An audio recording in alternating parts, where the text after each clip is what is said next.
he has offered to talk several times with the establishment, with the military leadership, but not the political leadership. That is one. Despite the fact that opposition or the present government was willing to talk on so many occasions in last 1 year, but he kept on insisting and went to the extent of that time trying to approach the present leadership of Pakistan Army, and they are not responding. I want to talk to them, I want to meet them. And before that, he spoke to or approached through the President, General Bajwa, met him twice, tried to negotiate with him, even offered him extension for life. It is on record. Despite all that, he has not materially offered anything to the present government for a dialogue or for some sort of negotiations on that. I'll just add one thing to it.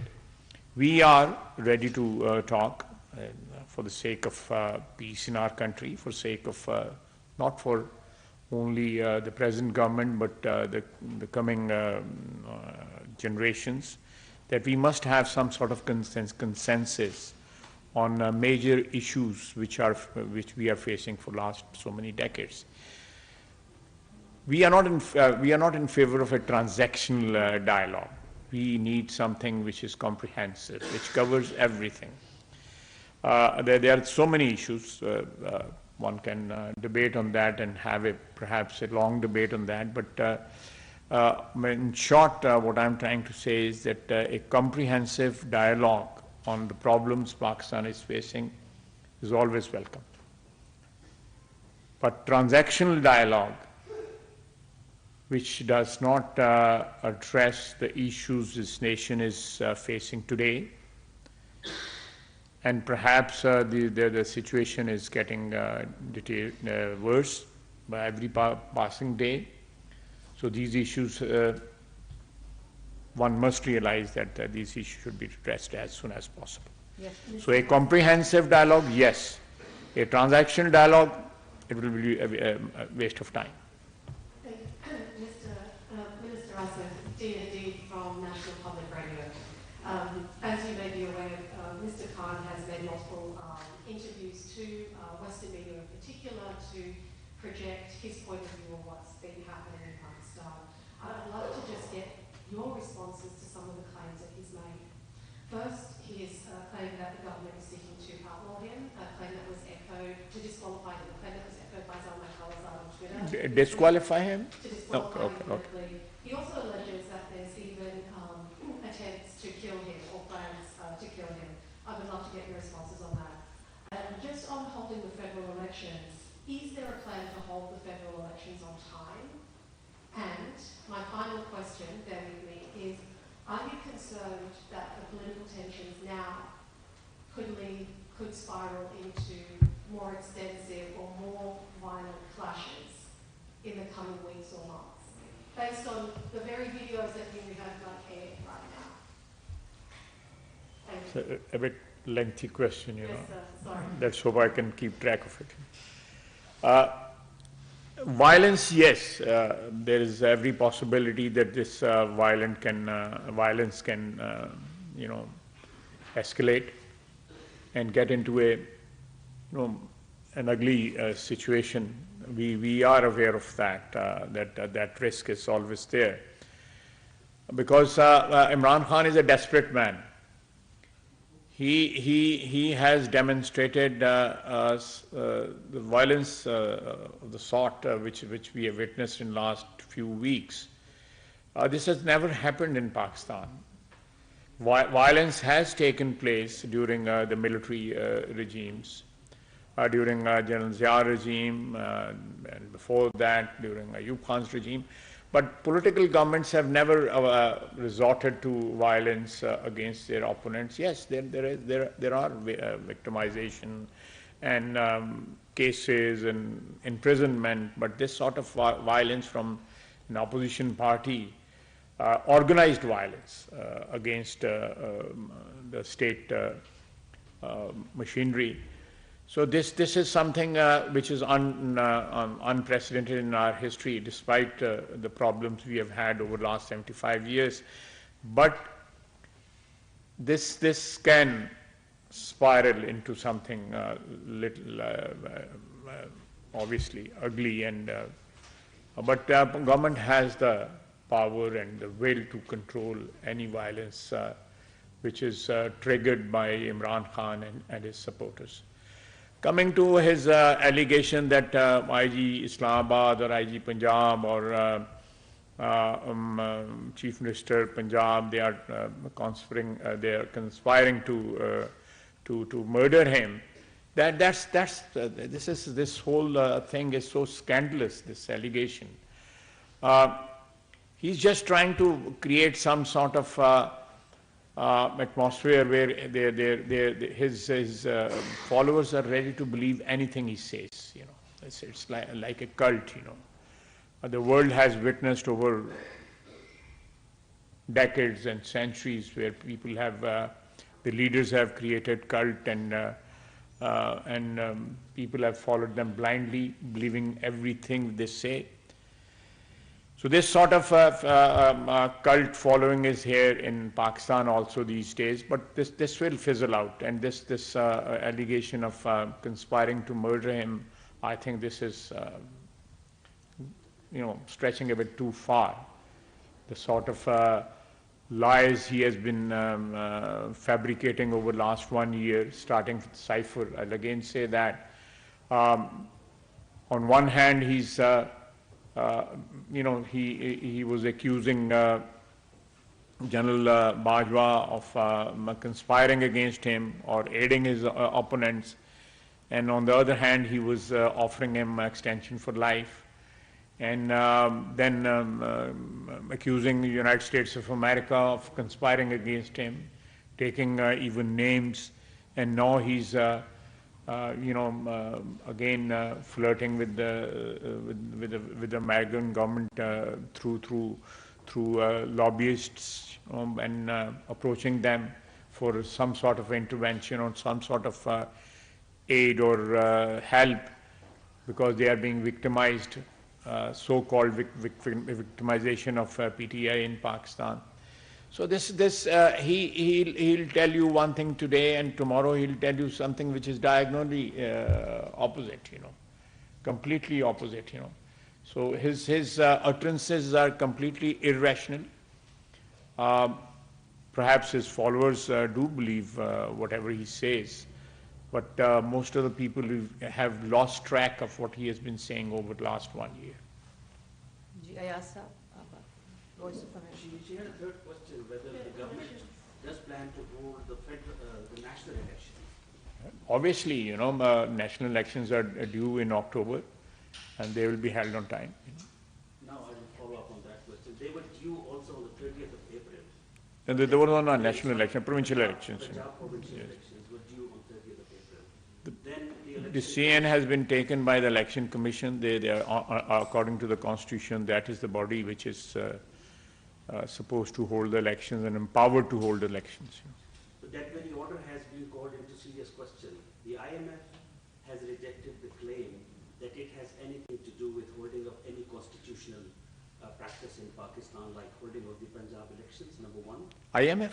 Yeah.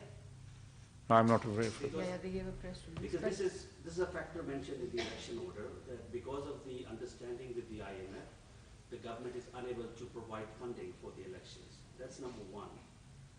Number two, the prevailing law and order situation was cited in the Election Commission order. And in that order, the briefing about the security was given to the Election Commission on February 8th. And the incident cited in that briefing happened a week later on February 16th, the Jafar Express bombing. So there are serious anomalies in this election order, and you're still defending it. No, but let me, since February, in last 1 month or couple of months, the security situation has definitely deteriorated, We lost a senior army officer day before yesterday to terrorism. Terror incidents have increased. They have escalated over the last 2-3 months. So that's not something, the evidence is there. That's not something which is something of our imagination or something which we have concocted or invented, you know.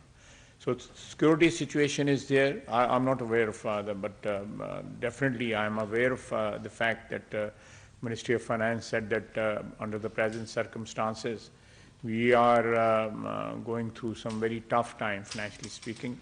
So we will not be able to provide funds for elections, which are, if you hold these elections now on 30th of April, and then again in October. So you are providing funds for the elections twice in a year. Secondly, the commitment which our army has at the moment because of the internal and external threats, they said that deployment for almost 1 month. It takes about a month to deploy forces for elections on polling stations, and especially the static duty. They have to take over the polling stations as it happened in 2018. You know, they manage the polling station. So that sort of duty, they showed their inability to man the polling stations. So these 3-4 reasons were stated by the Election Commission, and these reasons were given to them by the federal government. And based on these reasons, they have decided to postpone the elections till October, and they are given the new date, which coincides with the national elections, you know, the federal elections. From AKB and DW. My question is regarding the letter Shri Mizari has written to the Human Rights Commission. The concern is like in the initial they were like bringing up the sulfur issue and all that, and they were against the intervention. But now they are themselves seeking support from the international organizations to intervene and resolve this issue. Where do you see this is taking our country to? Like, this is the right approach? Like, at first you were against their intervention, and now you are approaching them themselves? You can add on to that.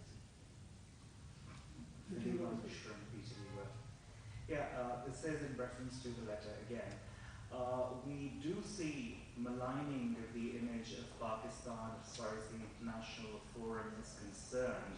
Pakistan is already in a very vulnerable state, right? And we can't afford any such things. All the contradictory statements given by Mr. Khan in the past as well, they're not really making sense if you look into it, practically and pragmatically speaking.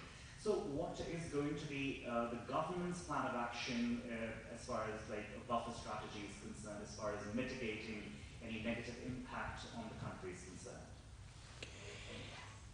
You know, as I said earlier, that Madam Mazari, her party in last 1 year, almost for 7-8 months, they were accusing United States of America for dethroning Imran Khan.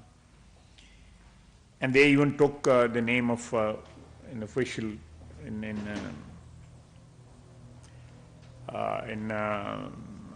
the State Department.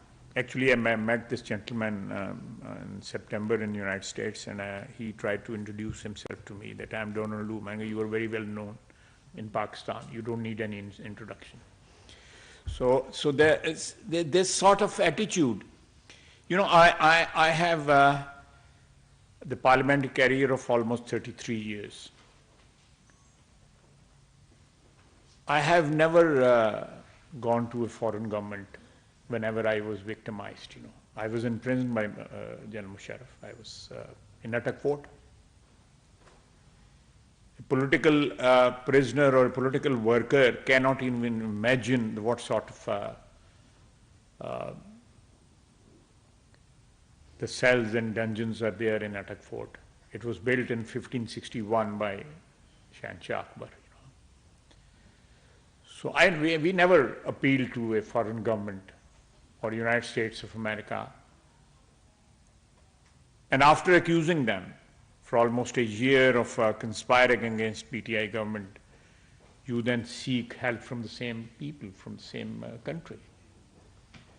So I think it's a disgrace for any political party or a political worker even to seek foreign help for whatever he's. I think my commitment to whatever I believe in should be sacrosanct, and that should be within the ambit of my commitment to my country, to my ideology, whatever is that. And seeking help from abroad is, I think, it's treacherous, and it amounts to me. It amounts to betraying my country.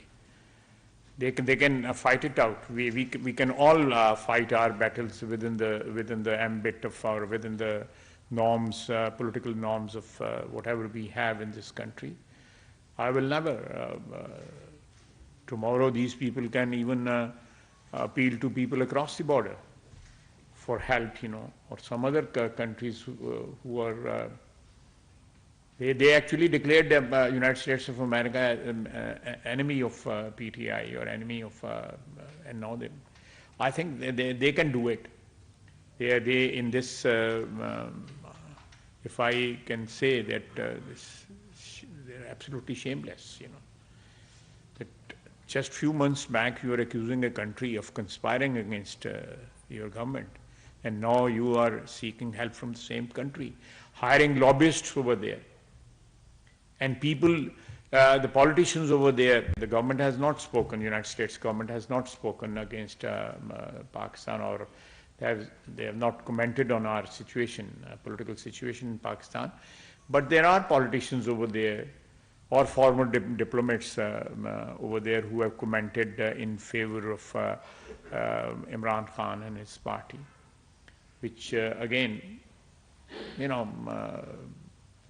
they have lobbied over there, asked people over there to give statements in their favor, which again I think it's not very respectable for a political worker to go and seek help from abroad and ask the politicians over there to give statements in their favor. And seeking help, and they are speaking, the politicians or congressmen or senators or diplomats are speaking in their favor. I think they should, those people who are commenting on the situation in Pakistan, they should also think that Pakistan's situation is, alhamdulillah, is much, much better. It's peaceful. We have our government. It's an independent country. What is happening in Kashmir and Palestine? Why don't they speak on that? What is happening over there, the genocide? They should speak about that. Mr. Zalmay has spoken about Pakistan's situation. There are people, tens of thousands of Khans are in transit in Pakistan. They have become a liability for us. He should be speaking for them, that they should be sent to America as soon as possible. That is what the arrangement calls for. These people are in transit. Tens of thousands of people. There are close to 200,000 people in Pakistan who were brought to Pakistan after the fall of Kabul to Taliban, and they're still here. Why don't they speak about them? Why don't Zalmay speaks about them? He belongs to Afghanistan. He owes it to them. He should speak about them. He should actually speak to his government about them, that they should be repatriated from Pakistan as soon as possible. Pakistan is already, burdened with 5 million Afghan refugees, they have actually swamped our economy over last 40 years. So we want to live in peace. We want to live in peace with Afghanistan, with our neighbors. But these liabilities, it's time that these liabilities which are on our shoulders, these liabilities should be liquidated. Harun, Harun. From Independent Urdu, coming back to the election, holding of elections question, I mean, are you, by defending the Election Commission's decision, not creating a very bad precedence constitutionally of delaying elections and not holding them within 90 days? And the second question is about this new task force that has been created. Do you have any details you can share about to stop criticism of establishment in the military and other news today on social media? No task force has been created to whatever you were saying, I'm not aware of any task force. A committee has been formed, I'm aware of that, I think there are 4 or 5 members of those, whatever arrangement has been made. But no task force, I think task force, the word task force, translates into something else, So the other question, we whatever was required by CEC from us, Chief Election, by the Election Commission, the relevant quarters showed their inability to provide the army for manning the polling stations and providing the funds. On basis of those two and other reasons also, the decision was made by Election Commission. It's a constitutional body. They are independent to make their decision. And I think the elections have been postponed and the new date has also been announced. So I just heard that PTI is going to challenge this decision of Election Commission to postpone the elections. So it now falls in the ambit of judiciary to decide this question. So we'll rest our case, and obviously the opposition also will defend that. We'll defend the Election Commission, will defend their, and obviously the federal government. Sir, I'll come back. From NPR. PPM has always demanded that the establishment should be within its domain. And there are critics who believe that in Pakistan, from Zaki to Nawaz Sharif and Nawaz Sharif to Imran Khan, all politicians have been planted in the nursery of GHQ and then they had fallen out. And now PTI is also demanding that intelligence agencies establishment should be in their constitutional limits. Don't you think that this is an opportunity for political forces to sit and at least decide that, these, whether it is establishment or GHQ, they should be kept in their constitutional limits? Don't you think that I'm in total agreement with you. I have absolutely no difference of opinion on this issue. But as I said earlier, we are faced with problems, multiple problems, because of our own faults. We are not blaming any Beruni Sazish for that. These are our own mistakes. Over the years, as we have just mentioned, the military takeovers and abrogation of constitutions. All these things are. It is our collective responsibility and liability to sort out these things. That is why I said that there should be a comprehensive dialogue to sort out these things. I'm with you on this issue, 100%. There must be a transactional dialogue will not serve any purpose. A comprehensive, the ruling elite of this country, the components of power structure in this country, the judiciary, the politicians, the legislature, the executive, our defense establishment, media, the big business, people who are privileged. They can manipulate the system. They have the power to manipulate the system. All these components. They must sit together for the sake of peace and harmony in this country, and establishing something which you are asking for. That put to an end this trespassing of territory by different components of power. Am I clear? Yes, please. Yes, sir. Sir, you raised you said yourself the security situation is not ideal and defend the decision of the election commission to defer the elections in the two provinces. My question is, how do you guarantee that the security situation will become better in October and the election commission will not cite similar reasons to further postpone the elections? I hope not. I cannot guarantee anything. That in 4 months or 5 months down the line, the situation will be much better, and Pakistan will be, peaceful, and there will be no. I hope, I pray that that happens. But let me clear. There is a fear that if, like in Punjab, if the elections are held now, so the framers of our constitution, learning from the experience, they thought that elections should be held on the same day. Because when the elections were held, like in 1977, the elections, provincial assembly elections were held 3 or 2 days later than the national,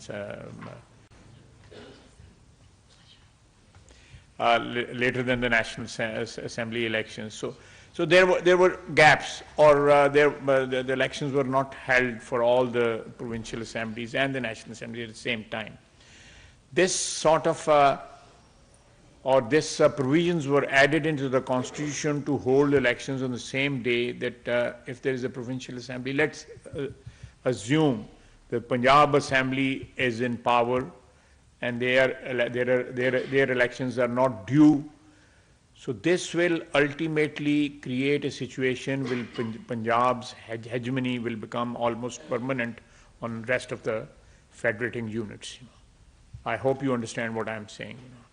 So that hegemony will obviously be, will be grudged by other federating units. So that was the spirit when it was decided that these elections should be held on the same date. So there is no manipulation of the elections, and the idea of interim government was introduced, because before that, there were no interim governments. So this whole exercise, I'm not going into. I'm just trying to, not justifying anything or not supporting anything, but I'm just explaining the philosophy behind this concept. The concept was that the manipulation of the election can be eliminated. But if they are held on different dates, in my opinion and our experience over the last 75 years has been that the hegemony of obviously the biggest province will be perpetuated. Yes, Sophia last. Asim, I'll come after you. First, Sophia. Just very straightforward. Does the PDM government believe that the best way for Pakistan to get out of turmoil is for timely elections to take place? Yeah, we do. Short and crisp. Last question to Asim.